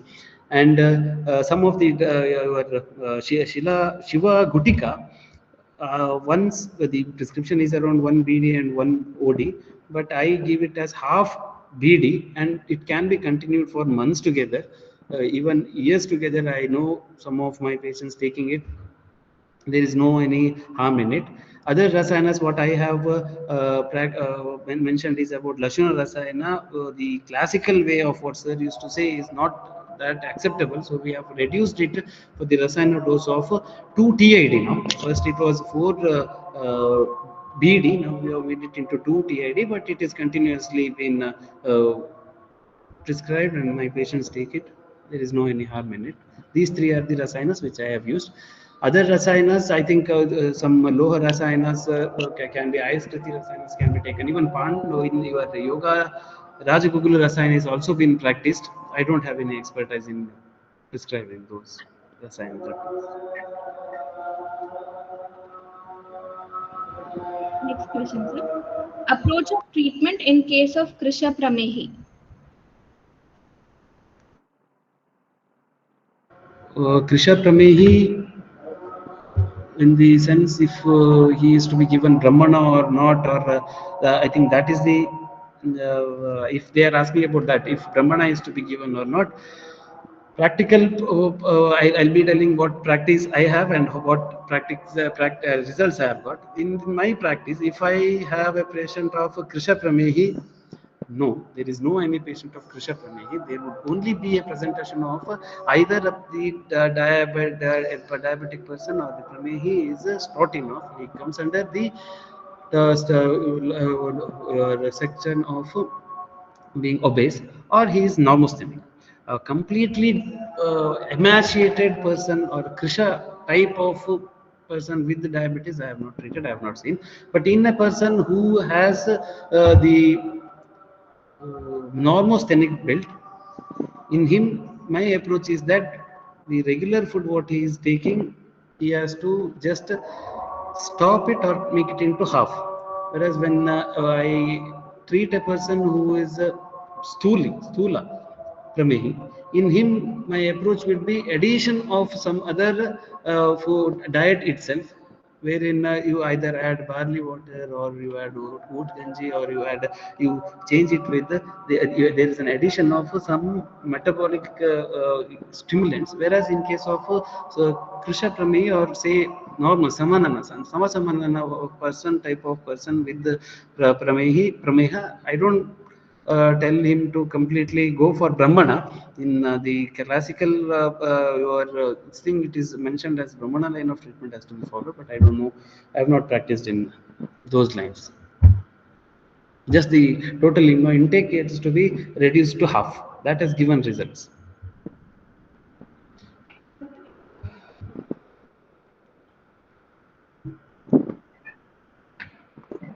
Thank you, sir. That was all the questions for today, sir. I'll take 2 minutes to thank my mother institute and my department. Is it okay? Yes, sir. Thank you. Thank you. First of all, my heartfelt regards to Principal Mamta Madam, and then my HOD Shilata Madam, and all my senior and junior staffs who were there with me during my PGs, and also who are there in the department now. And also I thank all the office bearers of Alumni Association. I also want to thank my students who have been always my teachers till now. Thank you, thank you. Thank you for giving me this opportunity. Thank you so much, sir, for your insightful and thought-provoking session. Your expertise and clarity on metabolic syndrome and its Ayurvedic management have truly enriched today's CME and given us all a lot to reflect upon and applying in practice. We are sincerely grateful for your time and knowledge you have shared with us today. Now, I formally express our gratitude to everyone who made this session possible. I would like to invite Dr. Meghana K.A., Assistant Professor, Department of Kaya Chikitsa, SDMCA, Udupi, to deliver the vote of thanks.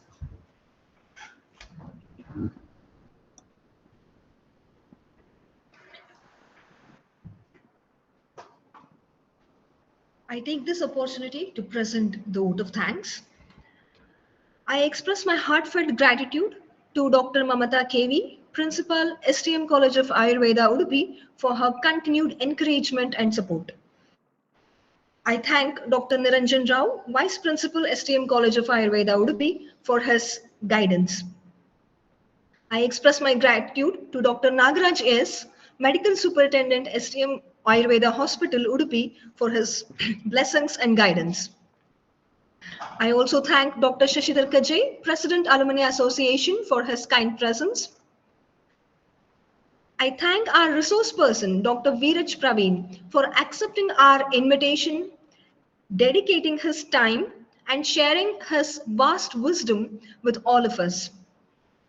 I thank all the delegates whose immense response has solidified our resolve to continue with this series. I thank our PG scholars whose tireless work has made this CME possible. I thank our HOD, Dr. Srilata Kamath Madam, and all my colleagues for their support. Delegates, please note the coordinators for the e-certificates and the details of the coordinators for the e-certificates will be posted in the WhatsApp group. So please be active in the group. And thank you, everybody. We will all meet in the next edition of Kaya Deepika in the month of next September. The dates will be announced soon. Thank you.